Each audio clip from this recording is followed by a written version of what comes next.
Good Wednesday morning, everybody, and thanks for joining us here at Gulf Coast Weather Solutions. Not much going on the Tamco Live Doppler radar this morning. We put it in motion. You just see some radar noise over there towards KLCH as that sun has started coming up this morning on the sunrise. If you're looking for any showers or thunderstorms, that's going to be well towards the north, realistically along the Red River.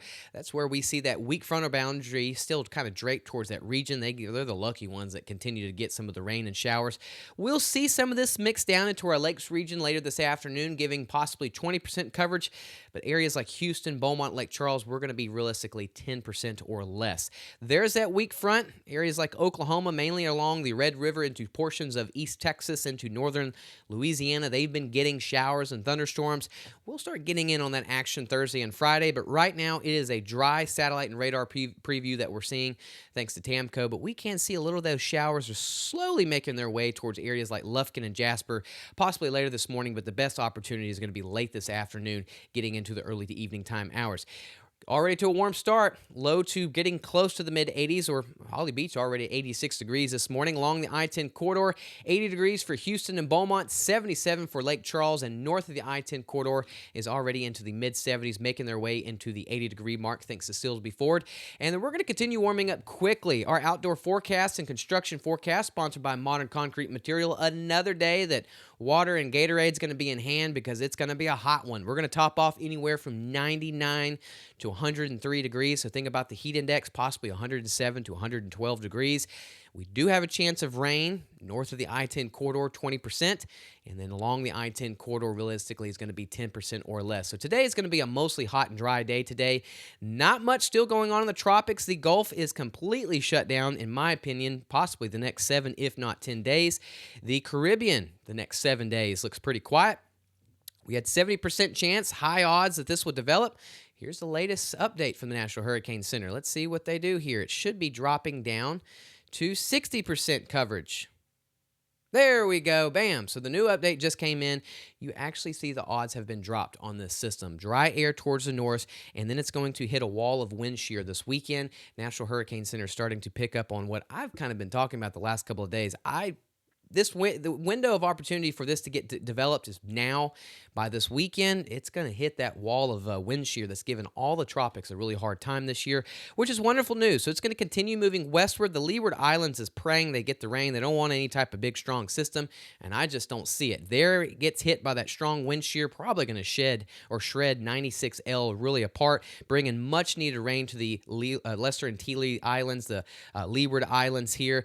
And a lot of this rain needs to continue going into these islands. Even Bahamas wants it as well, too. But all I'm showing on this, even as we get into middle of next week, there's nothing that's really bona fide or sticking out. Realistically, this is going to bring much needed rain to the islands and possibly continue bringing some rain into portions of the Bahamas, if not even to South Florida.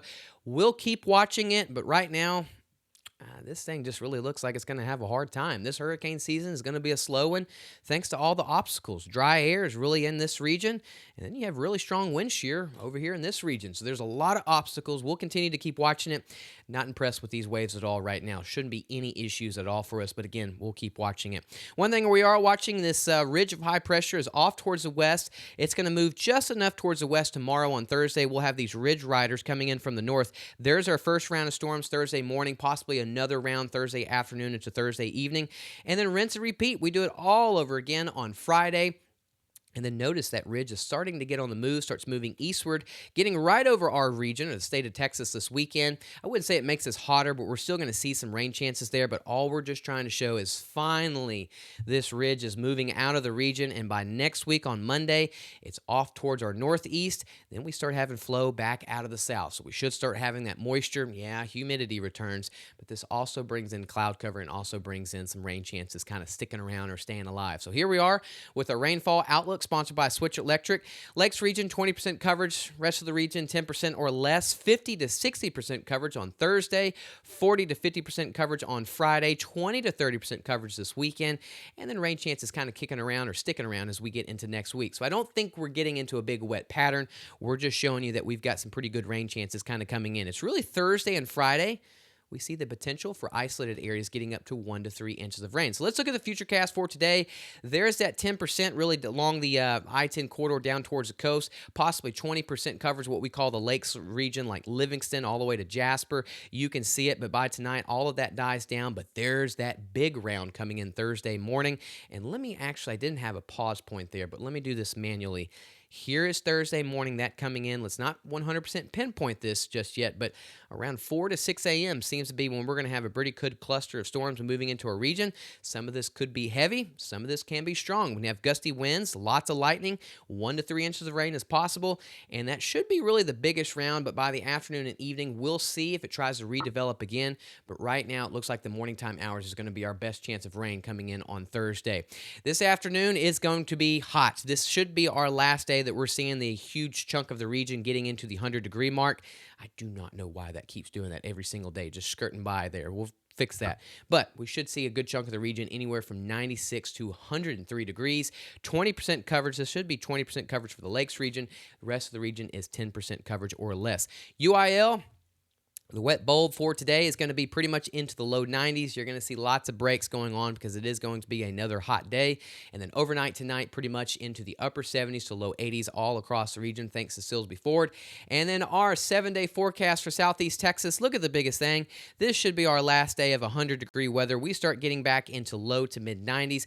Good chance of rain on Thursday and Friday. Rain chances dip down a little bit on Saturday and Sunday as that ridge moves back into our region. But by next week, that ridge is off towards the northeast, keeping those temps into the low to mid 90s and keeping rain chances alive for us. Now, southwest Louisiana's got a little bit better rain potential versus us, but still, you can see the best story, in my opinion, is we're seeing those temperatures get out of the upper 90s to the 100-degree mark, getting back into the low 90s. And a good chance of rain the next couple of days, and it's kind of sticking around the next 5 to 7 days. So thanks again for tuning in to the Wednesday morning show here at Gulf Coast Weather Solutions. If you have not yet, please go download the free Gulf Coast Weather Solutions app. Other than that, have a wonderful Wednesday. Stay cool. And we've got storms coming into our area Thursday and again on Friday. Gulf Coast Weather Solutions is sponsored by. Thank you for making Gulf Coast Weather Solutions one of your go-to sources for weather around the clock. From heavy downpours and severe storms to winter weather and the tropics, we've got you covered with accurate, reliable forecasts you can trust. Next week is starting to look a little bit more stormy. But look what's moving into the state of Texas. Gulf Coast Weather Solutions.